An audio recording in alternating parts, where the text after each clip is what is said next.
आज के लेक्चर में हम जानने वाले हैं कि effect of acid rain on aquatic life. Aquatic life बोले तो जलीय जीव, नहीं जो पानी पर जो जीव रहते हैं, मछलियाँ हो सकते हैं या कोई और भी जीव, उन पर अम्ल वर्षा का क्या प्रभाव पड़ता है।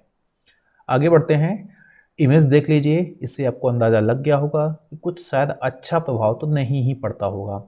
आगे बढ़ते हैं, स्टार्ट करते हैं। पहला चीज़ होता क्या है कि जब भी एसिड रेन होती है और वो पानी में, वो जो एसिड होता है वो पानी में मिलता है, एक्वेटिक इन्वायरमेंट में मिलता है, तो वहाँ पर जो भी जीव होते हैं, मछलियाँ या कुछ और भी, उनकी जो स्किन होती है, जो सबसे उसकी अपर लेयर होती है, वो काफ़ी प्रोटेक्टिव होती है। जैसे इंसान की बात की जाए तो इंसान की जो स्किन अगर जला दी जाए तो फिर सीधे नुकसान पहुंचेगा ना इंसान को। तो यही होता है कि ये जो एसिडिक वाटर होता है, जब उसमें एसिड बढ़ता जाता है पानी में, तो मछलियों की जो स्किन की जो अपर लेयर होती है, जो प्रोटेक्शन देती है, उसको डैमेज कर देती है और ख़त्म भी कर देती है।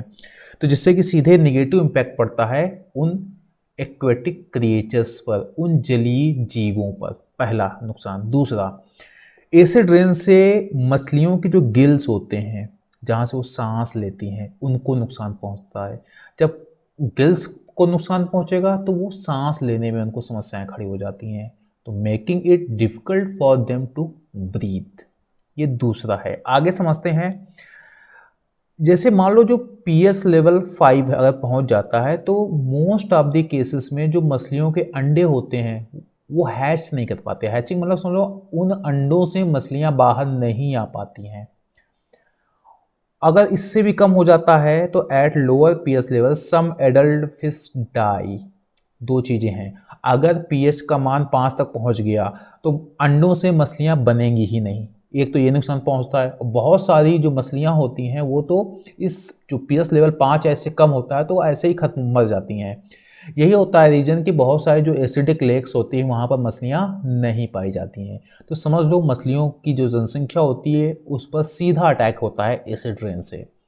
आगे समझ लेते हैं, बहुत इंपॉर्टेंट वो ये बात करें कि जैसे हम, ये मेंढक है और इसको पढ़ लेते हैं। इवन स्पीसीज ऑफ फिश और एनिमल, इसमें ये बोला गया है कि बहुत सारी स्पीसीज ऐसी होती हैं जो टॉलरेट कर सकती हैं लोअर पीएच वैल्यू को, यानी एसिड रेन का जो नेगेटिव इम्पैक्ट होता है उसको तो टॉलरेट कर ले जाएंगी। लेकिन समस्या क्या होती है कि वो जो जीव होती हैं, मछलियाँ होती हैं या एनिमल होते हैं, वो जिनको अपना भोजन बनाते हैं या जिनको उनको खाना होता है वो टॉलरेट नहीं कर पाते हैं। इससे समस्या क्या होगी, जिनको खाना था वो पहले ही मर गए तो सीधे सीधे उन मछलियों की जनसंख्या पर नुकसान पहुंचेगा। इसको एग्जांपल दिया गया है जैसे कि जो frog have a critical pH around 4, यानी लगभग 5-4 तक क्या कर सकता है कि फ्रॉग सहन कर सकता है। अगर एसिडिक नेचर है, उसकी पीएच वैल्यू 4 है तो मैनेज कर लेगा। लेकिन वो जिसको खाता है, मे फ्लाइज को, ठीक है, ये आपकी इमेज है मे फ्लाइज की,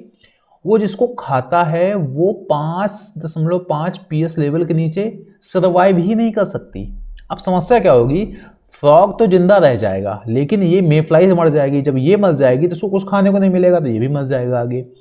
तो यही चीज़ इसमें बताई गई है कि कुछ जीव जंतु लोअर पीएच वैल्यू को टॉलरेट कर ले जाएंगे, लेकिन वो जिनको अपना भोजन बनाते हैं, जिनको खाते हैं, वो टॉलरेट नहीं कर पाते हैं, जिससे कि पूरी फूड चेन बिगड़ जाती है। फूड चेन बिगड़ने से भले ही जो सबसे नीचे वाला को नुकसान पहुंचा हो, उसके ऊपर जो जो डिपेंडेंट होगा सब खत्म होते चले जाएंगे। ये सबसे खतरनाक प्रभाव है किसका, एसिड रेन का एक्वेटिक इन्वायरमेंट पर। यहाँ पर हेडिंग पड़ी है फॉरेस्ट, ये थोड़ा गलत है, यहाँ पर होनी चाहिए एक्वेटिक इन्वायरमेंट। तो एक ये था नेगेटिव इम्पैक्ट एसिड रेन का। नेक्स्ट वीडियो में हम कुछ और डिस्कस करने वाले हैं। Thank you.